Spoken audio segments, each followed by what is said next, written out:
så den sidste besked, som kommer fra mit hjerte.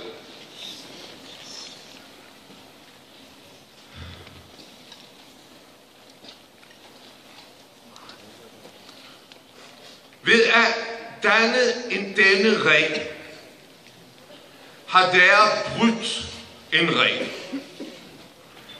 Ved at danne en ring af venskab, ved at danne en ring af kærlighed,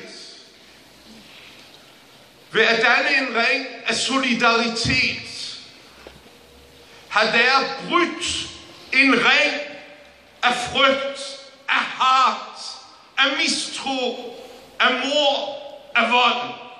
Dette er at danne en virkelig ring. Det er ved at bryde denne ring af frygt og hat. Dette er at bygge en ring. Dette er at danne en ring.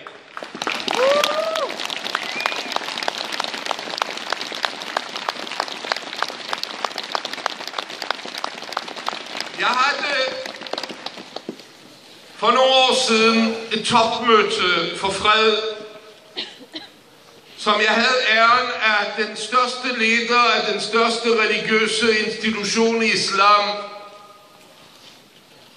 Al-Azhar, Sheikh Al-Azhar, Grand Imam Tantawi, var med mig på denne møde. Og vi gjorde der en udtalelse imod de ligegyldigt hvem det er, som dræber i navn af Gud. Og jeg spurgte ham, om vi kunne skrive i denne udtalelse udtrykket, at det vanhelliger den hellige Guds navn.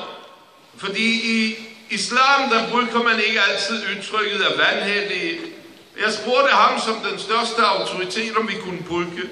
Han sagde, nogen som gør en sådan ugerning at dræbe i navn af Allah, du kan bruge dette, du kan skrive dette, og jeg skal underskrive det, som du skriver. Og jeg siger til dig i dag, Allahu Akbar, Allah er stor, Allah